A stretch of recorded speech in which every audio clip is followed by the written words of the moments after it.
Sinto essa mão que comigo está quando não tenho forças.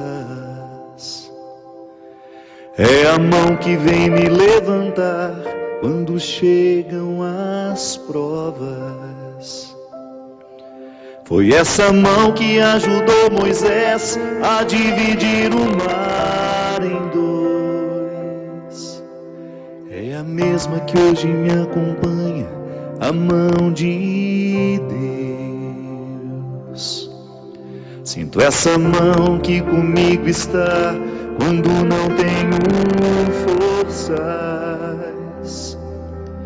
É a mão que vem me levantar quando chegam as provas.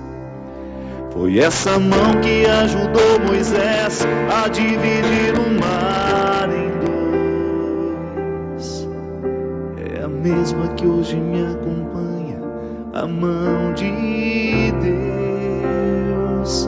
É a que me sustenta quando eu vou cair, é a que me dá forças para resistir, a que me alcança, que nunca falha, me move com poder, é a que me sustenta quando eu vou cair, é a que me dá forças para resistir, a que me alcança, que nunca falha, me move com o poder, a mão de Deus.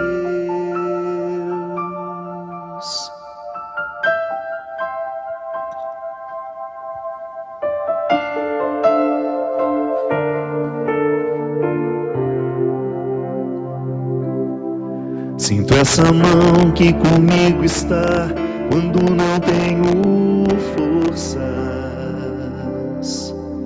É a mão que vem me levantar quando chegam as provas. Foi essa mão que ajudou Moisés a dividir o mar em dois. É a mesma que hoje me acompanha, a mão de Deus. É a que me sustenta quando eu vou cair, é a que me dá forças para resistir, a que me alcança, que nunca falha, me move com poder, é a que me sustenta quando eu vou cair, é a que me dá forças para resistir, a que me alcança, que nunca falha, me move com poder, a mão de Deus.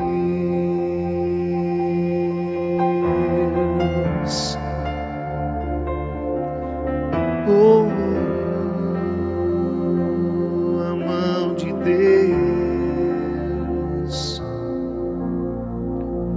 O Senhor é meu pastor, nada me falta.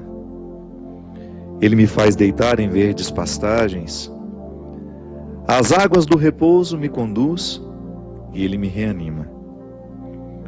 Pelos bons caminhos me conduz, para a honra do seu nome. Mesmo se eu andar por um vale de sombra e de morte, não receio mal algum, pois Ele está comigo. Teu bastão e teu cajado me dão segurança. Diante de mim fazes servir uma mesa em face dos meus adversários. Perfuma minha cabeça com óleo e minha taça é inebriante. Sim, felicidade e fidelidade me acompanham todos os dias da minha vida e retornarei à casa do Senhor para longos dias. É a que me sustenta quando eu vou cair, é a que me dá forças para resistir, a que me alcança, que nunca falha, me move com poder, é a que me sustenta quando eu vou cair, é a que me dá forças para resistir, a que me alcança, que nunca falha, me move com poder, a mão de Deus.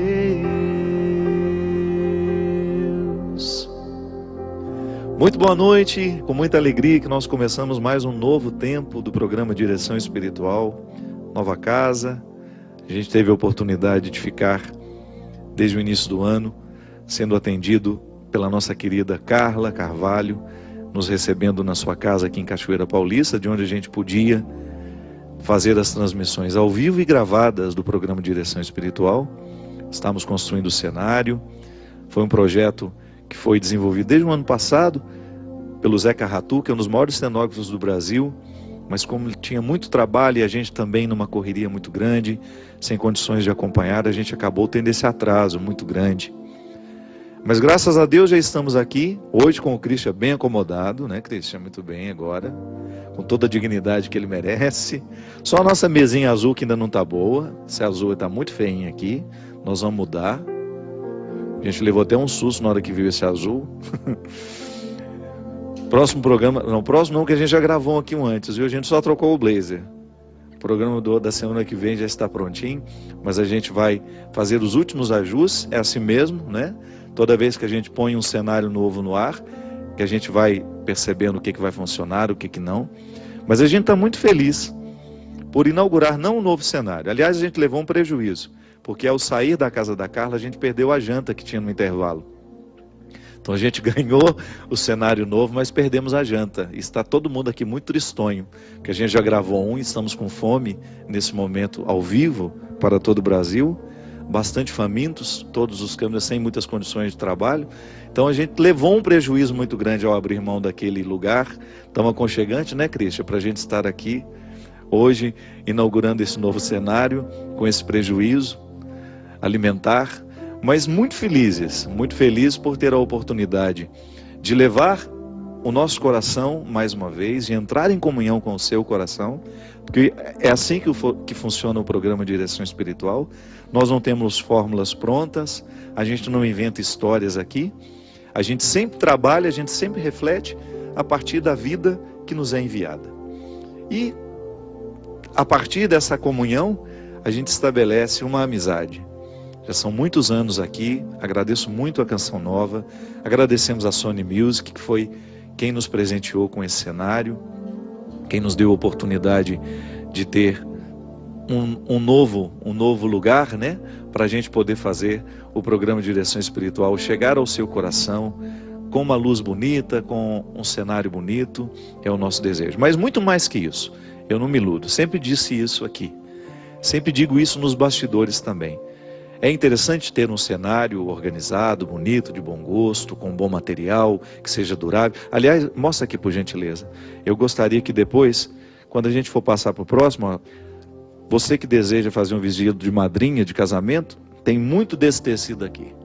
Olha que beleza, você que vai para aquele casamento 2 horas da tarde, faz uma maquiagem leve. Aliás, as meninas da Canção Nova vão ficar um bom tempo quando a gente desmontar esse cenário, sem precisar comprar tecido para ser madrinha, para uma ocasião festiva, né? Até um paletó para o China, não dá? Ele está pretendendo ficar noivo, já pode fazer, daqui uns 4, 5 anos, quando a gente mudar o cenário, já tem o tecido para o paletó dele. Posso te dar um também, um pedacinho desse tecido. Você ia ficar ótimo com esse tecido fazendo um paletó para você. Mas eu sempre digo, minha gente, que o mais importante é a oportunidade de nós estarmos juntos. Tanto é que quando nós tivemos o problema de não ter aonde fazer o programa, eu falei, olha, eu tenho certeza que o povo que me acompanha não fica prestando muita atenção. Claro, é interessante a gente ver um lugar bonito. E a casa da Carla era um lugar muito aconchegante, muito bonito. Mas eu tenho certeza que vocês estavam muito mais interessados era no nosso encontro. Ainda que a gente tivesse só uma parede branca de fundo e a gente pudesse continuar os nossos encontros toda quarta-feira, já teria valido a pena. E por isso eu me sinto tão confortável em estar aqui hoje, em ter a oportunidade de dar esse passo novo, nesse novo tempo do programa Direção Espiritual, por receber a sua confiança. Para mim, de tudo aquilo que eu faço como padre, o programa Direção Espiritual é o que eu considero de mais importante. Não que a minha vida sacramental não seja importante, eu estou falando da minha vida como pregador. O mais importante do meu trabalho como padre é a Eucaristia que eu posso celebrar, é o batizado que eu faço, é o casamento que eu presencio em nome da igreja. O que é de mais sagrado que eu posso viver como padre é a minha vida sacramental. Eu falo da minha vida pública, de tudo aquilo que eu posso fazer como padre, como escritor, como cantor, como homem que trabalha com arte. O programa de direção espiritual é a minha primeira missão. E eu fico muito honrado de estar aqui, dando continuidade, de receber esse carinho tão grande por onde eu vou, por saber que o programa de direção espiritual faz parte da vida de muita gente, que nós entramos na história de muita gente. E que esta comunhão estabelecida tem sido muito frutuosa. Posso dizer para você que para mim é muito frutuosa. Hoje mesmo saí de casa tão cansado mesmo. E quando chego aqui, gravei o primeiro programa, é como se Deus soprasse em mim um novo ânimo, me desse uma nova alegria. Eu renovo realmente aqui na Canção Nova as minhas forças. Sou muito grato à Canção Nova pela oportunidade de estar aqui, ao Monsenhor Jonas, a Luzia, Santiago, ao meu querido Eto, toda a administração, todo o pessoal da TV. Muito obrigado por permitir que o Direção Espiritual continue no ar, a minha equipe técnica, todos aqueles que estão sempre aqui comigo, muito obrigado. Obrigado mesmo pela oportunidade de fazer esse programa acontecer. Quero começar agradecendo. Vivi momentos muito preciosos na peregrinação. As pessoas que foram comigo para os santuários marianos, muito obrigado pelo carinho com que esse grupo me tratou, pela oportunidade que nós temos de viver, de sermos uma família durante 10 dias, quase 12 dias, né? A oportunidade de estarmos juntos, de compartilhar a nossa fé, de celebrarmos juntos, de pedir que, né, durante aquela viagem, de permitir que a graça de Deus nos atingisse. É muito interessante, toda vez que nós vamos peregrinar, toda vez que a gente sai de casa para poder ir a algum lugar, o que na verdade nós pretendemos é chegar a nós mesmos. E às vezes nós precisamos sair da nossa casa para chegar a nós. Pode parecer contraditório. Nem sempre nós estamos em nós. Eu sou a minha casa. Parece dualista isso, né? Parece que eu posso me dividir. Não, é só para entender. Eu não gosto de me esquartejar como pessoa. É só uma questão didática. Eu acredito na unidade do ser humano. Corpo e alma no mesmo contexto, numa mesma unidade. Mas às vezes para a gente entender é interessante. Essa separação é só para a gente compreender o que se passa. O meu corpo hospeda toda a dimensão espiritual da minha vida. E nem sempre eu estou em mim. Porque nem sempre eu consigo viver a minha unidade. Nem sempre eu consigo experimentar a minha unidade. É como se eu estivesse manco, se eu não estivesse com todas as minhas condições de andar. E às vezes quando nós saímos da nossa casa e vivemos o desconforto de uma viagem longa, de dormir em cama que não é a nossa, de conviver com pessoas que não fazem parte do nosso convívio, que às vezes pode até gerar uma dificuldade ao longo dos dias, a gente começa a fazer uma peregrinação que não é só geográfica. É como se a gente tivesse a oportunidade de visitar algumas regiões do nosso coração que o outro aqui nos permite. Isso foi uma coisa muito viva entre nós, que eu gostaria de compartilhar com aqueles que não foram. Eu tenho certeza que aqueles que foram, que me assistem agora em casa, sabem muito bem o que eu estou partilhando aqui nessa hora, porque nós vivemos muito intensamente isso. Deus mexeu muito no nosso coração a partir dos nossos relacionamentos. Foi uma temática como se a gente tivesse estruturado a nossa peregrinação, a própria liturgia dos dias ia nos favorecendo refletir o nosso relacionamento com o outro como um lugar de conversão. E foi muito interessante porque a gente viveu na prática isso. Volto a dizer, algumas regiões do meu coração eu não posso chegar sozinho. É o outro que me faz chegar. O outro que me é difícil, né? O outro com quem eu tenho uma certa dificuldade é que vai me possibilitando fazer essa viagem para dentro de mim mesmo, onde Deus vai mexendo em mim através dos outros. E por isso que, quando eu me disponho a fazer essa viagem, eu consigo ficar em mim. Eu me hospedo, sabe? Eu sinto a minha unidade. Aliás, é interessante a gente perceber isso. Quando nós estamos muito cansados, quando nós estamos muito estressados, o que nos ocorre? É uma sensação de estarmos quebrados, de não estarmos inteiros. A tristeza é um pouco isso. Você experimenta e sabe do que eu estou falando. Quando um acontecimento ruim lhe ocorre, quando você escuta uma coisa desagradável, quando você presencia um fato, ou então quando você está inserido dentro de um contexto muito pesado, é como se você perdesse a sua inteireza. É como se você não estivesse em você. Como se o corpo deixasse de hospedar a alma, sabe? Como se houvesse essa ruptura. Por isso que eu gosto daquela música do Lenine, né? Da paciência. Mesmo quando o corpo pede um pouco mais de calma, até quando o corpo pede um pouco mais de alma, a vida é tão rara, a vida não para. É verdade, às vezes o nosso corpo pede um pouco mais de alma. É como se nós estivéssemos vivendo só a dimensão material da vida. Isso nos esgota, isso nos cansa. Quando você está realizando um trabalho, por exemplo, onde você não é feliz, o cansaço do seu corpo, ele vai ficando tão insuportável. Por quê? Porque você não faz uma rega, da mesma maneira como a gente rega uma planta que está seca, com uma água fresca, para que aquela terra possa absorver. A mesma coisa na nossa vida física.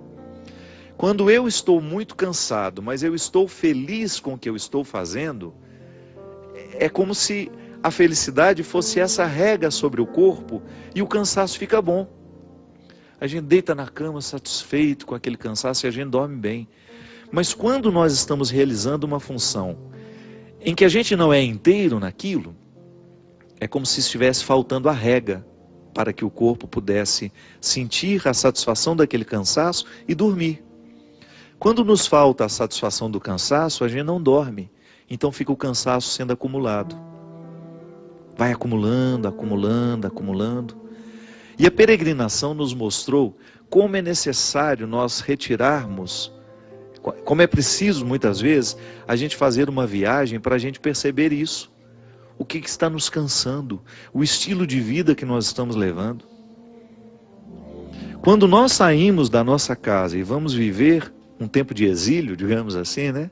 Um tempo retirado, parece que as coisas ficam mais claras para nós. Então lá, Deus começou a nos mostrar aquilo que estava nos desgastando dentro das nossas casas. Apontando-nos, por exemplo, como nós somos cruéis uns com os outros, sem perceber que somos. Sem a consciência, né? Sem a consciência de que a gente é cruel. Porque todo dia a gente exerce um pouco a nossa crueldade. A crueldade está aqui, está em mim, está em você, está no Christian, está em todos nós. A conversão é quando você toma consciência disso e começa a administrar essa crueldade. Às vezes dentro da nossa casa nós estamos sendo cruéis com as pessoas que nós amamos, até de maneira justificada. Temos motivo para sermos cruéis. Mas definitivamente, nós não temos o direito de ser. Nem tudo aquilo que nós temos, estamos legalizados, digamos assim. Temos motivos, mas nós não temos o direito. Eu tenho todo o argumento lógico para eu ser cruel com aquela pessoa. Porque ela não foi competente, porque ela não correspondeu às expectativas que nós tínhamos. Mas aí quando você joga a luz do Evangelho, você percebe que você não tem o direito de exercer essa crueldade. Crueldade não combina com fraternidade. E às vezes Deus precisa nos retirar do nosso meio, nos colocar no outro meio estranho, com pessoas estranhas, para a gente ter condições de reconhecer onde é que nós somos cruéis, quais são os mecanismos da nossa crueldade. Você não foi para a peregrinação, você não teve a oportunidade de ser retirado do seu meio, mas você pode pensar sobre isso também. Quem sabe você, observando o jeito como você vive, você vai identificar aquilo que realmente está lhe cansando, aquilo que realmente está lhe empurrando para um contexto de crueldade, porque isso também está muito associado, né? Quanto mais estressado a gente está, e o estresse é justamente isso, o desconforto de não estar vivendo do jeito certo, quanto mais estressado a gente está, maior é a nossa facilidade de ser cruel com aqueles que estão ao nosso redor.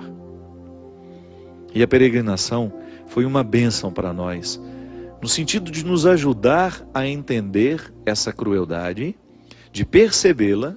Eu lembro, nós tivemos uma missa que durou 3 horas. Só o ato penitencial foi 1 hora. Foi numa sala de um hotel lá, a gente não tinha igreja para celebrar naquele dia, foi lá em Barcelona. E eu fiquei impressionado de como Deus nos falou através daquele ato penitencial, onde a gente esmiuçou a nossa crueldade mesmo. Sabe quando você começa a pegar um pecado e você vai espremendo e descobrindo todos os desdobramentos daquele pecado, com atitudes muito concretas, e a gente tendo a oportunidade quase de pegar no pecado e senti-lo, como se ele fosse uma matéria. Gente, mas foi tanta libertação no coração daquelas pessoas, que algumas até adoeceram. E a gente sabe que muitas vezes, quando a gente vive uma libertação espiritual, o corpo reage, né? O corpo reage. A gente tem febre sem motivo, a gente tem uma indisposição intestinal. Sempre que nós mexemos nas questões espirituais, o nosso corpo se manifesta. Por quê? Porque nós somos um só, é um mecanismo só. Às vezes, o desarranjo físico tem causas espirituais, e naquele dia a gente experimentou isso. A libertação, na oportunidade que a gente teve de tocar quase que materialmente a nossa crueldade, identificá-la, e as lágrimas lavando os nossos rostos com arrependimento, né, com o desejo de voltar para casa. Eu não quero ser cruel de novo. Eu não quero ser um cruel inconsciente. Mesmo quando eu estiver exercendo a crueldade, eu quero estar consciente disso para eu ter condições de cortar. Para eu ter condições de interromper aquilo que em mim é tão maléfico, tão diabólico. As nossas atitudes diabólicas. Aquela peregrinação, aquele tempo, foi para nós ali, para os 100 e poucos peregrinos, uma oportunidade de nós identificarmos, à luz da mística de cada dia. Os santuários marianos nos inspiravam, e eu vivo a devoção mariana, vocês sabem disso.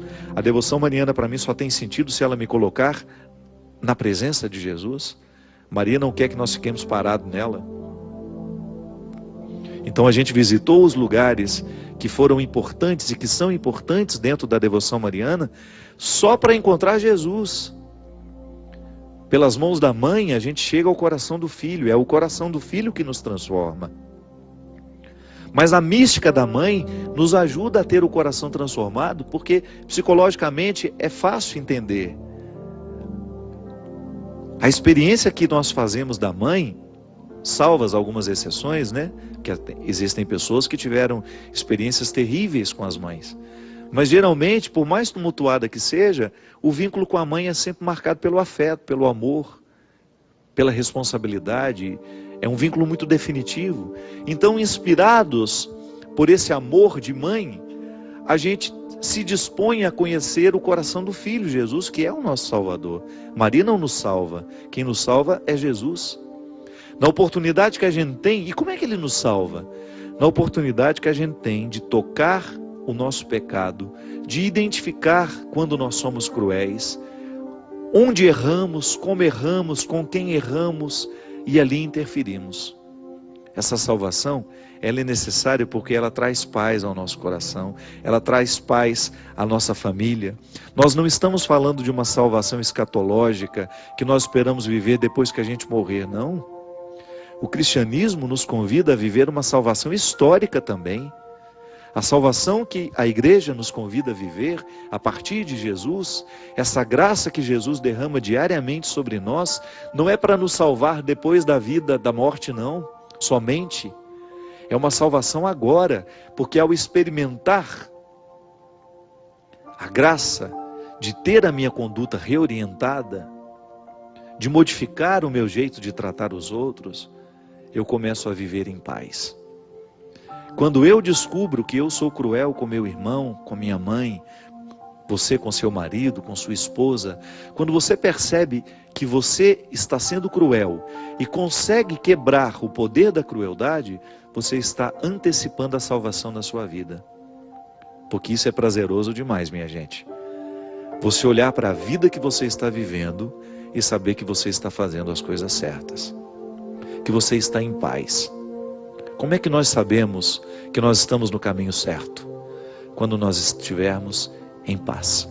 Deus nos fala através da paz. Ele nos incomoda, claro, mas sempre para que a gente tenha condições de buscar essa paz. Uma paz que nunca é definitiva. Como dizia o padre Zezinho, ela é inquieta. Eu estou sempre inquieto. Eu estou sempre buscando o melhor do meu coração. Por isso que eu não fico em paz para deitar no berço esplêndido e dormir o resto da vida. Não. É para que eu tenha condições de reconhecer quando é que eu sou cruel, quando é que eu sou diabólico, mudar aquele comportamento e ter aquela sensação boa de que nós estamos fazendo as coisas certas. Nós vamos para um rápido intervalinho e a gente volta já já com o programa Direção Espiritual.